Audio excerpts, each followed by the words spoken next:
मागणी आहे तुमची, काय भूमिका आहे या नामांतराविषयी? हे बघा, आमची मागणी मुख्यत्वे करून ही आहे की ज्या वेळेला 1972 मध्ये मराठवाडा कृषी विद्यापीठ उदयाला आलं, त्यावेळेला वसंतराव नाईक साहेबांनी, स्वर्गीय वसंतराव नाईक साहेबांनी कडाडून विरोध केला. आमचं शिष्टमंडळ ज्या वेळेला त्यांना भेटायला गेलं तर चेंबरमधून अक्षरशः हाकलून दिलं. अक्षरशः काय पाहिजे तुम्हाला, कशाला पाहिजे विद्यापीठ, अकोल्याची ॲलर्जी आहे का, हे अशा औरातच्या भाषेमध्ये म्हणा, लगाड लँग्वेजमध्ये म्हणा, त्यांनी हाकलून दिलं. एवढी अपस्पद एवढंच नाही हो, एवढ्यावर न थांबता त्यांनी अक्षरशः विधानसभेमध्ये देखील विरोधाचा खोडा लावला. मग ज्या व्यक्तीनं आमच्या विद्यापीठासाठी कुठलाही असं काही पर्टिक्युलर केलं नाही किंवा विरोधाचीच भूमिका घेतली, त्या व्यक्तीचं आम्ही का म्हणून नाव द्यायचं आमच्या विद्यापीठाला, आम्ही का म्हणून हे आमंत्रण स्वीकारायचं, याच्यामागची आमची अशी भूमिका आहे. जे आमच्या विद्यापीठाचे सिनियर्स होते, जे आमच्या विद्यापीठाचे युनिव्हर्सिटी फायटर्स होते, त्यांचं योगदान वाखाणण्याजोगं आहे. त्यांनी ह्या विद्यापीठासाठी रक्त सांडलेलं आहे.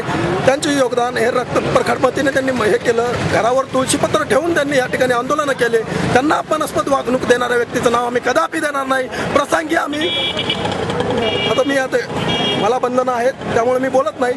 कृतीतून मी नक्कीच दाखवेल प्रसंगी काय करायचं ते नंतर दिसेलच तुम्हाला. हे आमचं मागणी आहे, त्यामुळे आम्ही या ठिकाणी जमलेलो आहोत.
आणि वसंतराव नाईक यांचे नाव देण्याचं घोषित केलेलं आहे. तर त्याच्यासाठी मराठवाड्यातील संपूर्ण जनता आणि सर्व कृषी विद्यापीठातील विद्यार्थी यांच्यामध्ये खूप असंतोष आहे आणि त्या असंतोषास बाहेर शासनास सांगण्यासाठी आम्ही कारण आहे या नामांतराला विरोध करण्याचा.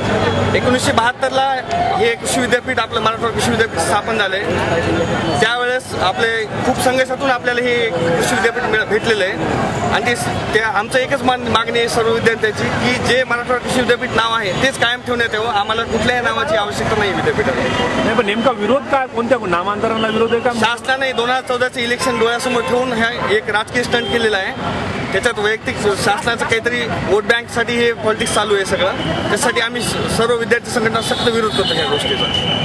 सरकार तर गेल्या शुक्रवारी महाराष्ट्र राज्याचे मुख्यमंत्री मान्य श्री पृथ्वीराज चव्हाण साहेब यांनी मराठवाडा कृषी विद्यापीठाला कैलासवासी वसंतराव नाईक यांचं नाव देण्याचं जाहीर केलं आहे. तर शासनाने हा घेतलेला निर्णय हा पूर्णपणे मराठवाड्याच्या जनतेच्या आणि सर्व समस्त विद्यार्थी ज्या विद्यार्थ्याच्या आणि जनतेच्या योगदानातून आणि प्रचंड मोठ्या संघर्षातून हे विद्यापीठ विद्यापीठ निर्माण झालेलं आहे तर त्यांच्या या त्यागावर झणझणीत विरजण टाकणार आहे. सरकारने हा निर्णय पूर्णतः राजकीय भावनेतून प्रेरित घेतलेला आहे. कसल्याच प्रकारची या विभागातील जनतेची मागणी नसताना आणि विशेष म्हणजे तत्कालीन मुख्यमंत्री या नात्याने वसंतराव नाईक साहेबांनी या विद्यापीठ देण्याला विरोध केला असताना या विद्यापीठाच्या योगदानामध्ये त्यांचा काही रोल नाहीये आणि या मराठवाड्याच्या विकासामध्ये या माणसाचा काही रोल नाहीये. पूर्णपणे सरकारने एका समाज घटकाला खुश करण्याच्या उद्देशानं आणि राजकीय भावनेनं प्रेरित होणारा निर्णय घेतलेला आहे. त्याच्यामुळं आम्ही सर्व मराठवाडा प्रेमी विद्यार्थी आणि मराठवाड्याची सर्व जनतेच्या वतीनं सरकारच्या निषेधाचा निर्णय आता जाहीर निषेध करतो आणि सरकारने हा निर्णय तात्काळ रद्द करावा असं या ठिकाणी मागणी करतो. सरकारने हा जर निर्णय नाही रद्द केला तर इथून पुढे होणाऱ्या पूर्ण परिणामास सरकार जबाबदार राहील अशी आम्ही या ठिकाणी मागणी करत आहोत. आणि सरकारने मराठवाड्याच्या जनतेच्या येथील ज्येष्ठ नागरिकांच्या आणि सर्व समाज प्रेमी लोकांच्या भावना कसल्याच प्रकारच्या लक्षात न घेता हा पूर्णपणे एकतर्फी निर्णय घेतलेला आहे. सरकारला कुठल्याही बाबतीमध्ये मराठवाड्याचीच भूमी सापडत आहे. नामांतराचा हा विषय कुठलाही हा विषय फक्त सरकार मराठवाड्याच्या माती लावत आहे. मराठवाड्यामध्ये विकासाचे आणि इतर काही विद्यार्थ्याच्या कल्याणाचे भरपूर प्रश्न बाकी असताना सरकार फक्त राजकीय भूमिकेतून हा निर्णय घेत आहे. वैयक्तिक मराठवाडा नाव आहे आपल्या विद्यापीठाचं तर त्याच्यामध्ये चेंजेस होऊ नये ते आहे तेच राहावं का असं वैयक्तिक आमचं असं म्हणजे त्यांनी आपल्या ह्याच्यामध्ये खूप कार्य केलेलं आहे वगैरे पण असं त्यांना आमचं नकार नाहीये पण जे आहे विद्यापीठाचं नाव तेच राहावं असे आमची इच्छा आहे. कारण हे जे आहे ते अस्मितेतून आणि बाकीच्या लोकांच्या रक्तातून बनलेलं आहे. असं पर्टिक्युलर कुणी याच्यासाठी हे केलेलं नाही. त्याच्यामुळे नाव जे आहे ते ह्याच्यासाठी आहे ते योग्य आहे असं आम्हाला वाटतं. नाईकांचा हे विद्यापीठ मराठवाड्यात स्थापन करण्यासाठी विरोध होता. तर जो व्यक्ती आपल्या मराठवाड्यात विद्यापीठ स्थापन करण्यासाठी विरोध करत असेल त्या व्यक्तीचं नाव आपण मराठवाडा विद्यापीठाला नाही देऊ शकत. त्यासाठी हा अपोज आहे कारण हा पूर्ण मराठवाड्याच्या अस्मितेचा प्रश्न